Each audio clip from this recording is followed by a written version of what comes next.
Many times people confuse the goal and the process. Many people, they hear, oh, Surdas was like this, Tulsidas was like this. Let me become like this from tomorrow. Tomorrow I should have no bad habits. Tomorrow I should have no evil thoughts. Tomorrow I should be a saint. And then they try and they don't become. Then they get disappointed. Oh, too difficult, I can't do it. The problem is that this was the goal, and to reach there you had to take the next step. It is by a single step that the journey starts. There is the story of Chandragupta. You know, when Chandragupta's kingdom was snatched away, so he was running here and there, and he reached a hut of a villager. She did not know that he is our king. So she offered khichdi. Now the khichdi was hot, and when she put it, he put his hand and got burnt. Oof. She said, "You are as stupid as our king. You should have eaten the khichdi from the edge. It would have been of edible temperature. Now you are attacking the whole khichdi together." Similarly, he is trying to grab the entire kingdom back. He is unsuccessful. Instead, he should take a little bit at a time and he will succeed. And that clicked in Chandragupta's head, and he succeeded in getting his kingdom back. So, there is great wisdom in the power of incremental progress. You think, how can I take the next step? So many people come, Swamiji, this is so difficult, I can never do it. Say, forget about that. You can take the next step, right? You think about that. By taking this one step, you will progress. One Guruji,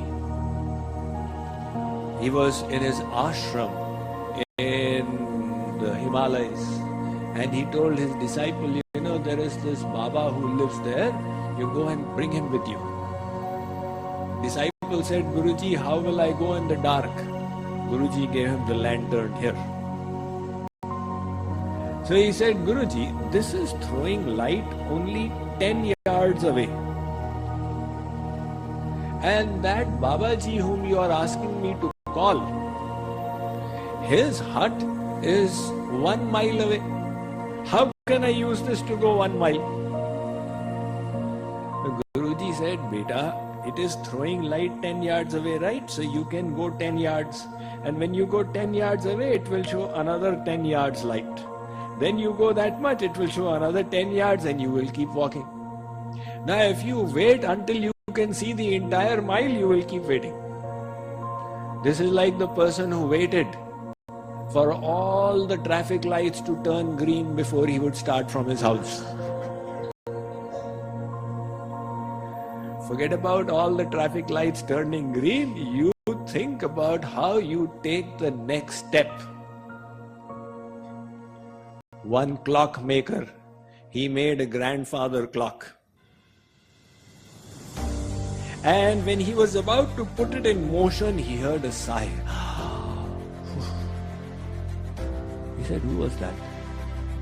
The clock started speaking. The clock said, I was just thinking of the 100 million times I'll have to tick-tock, tick-tock, tick-tock. And I was getting discouraged. That's why I sighed. The clockmaker said, don't worry.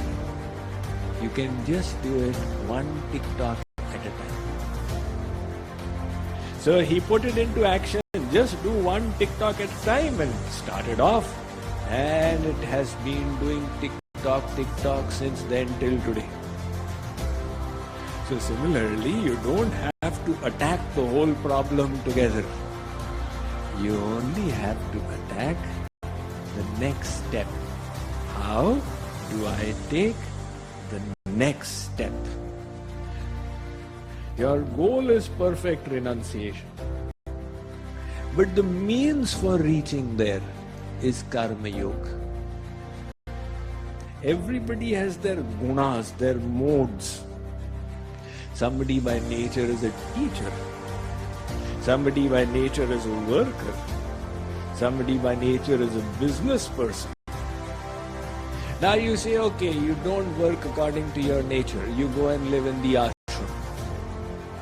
That person will feel suffocated. After living for 10 days, he'll do an about turn. And instead, Sri Krishna gives a more practicable solution.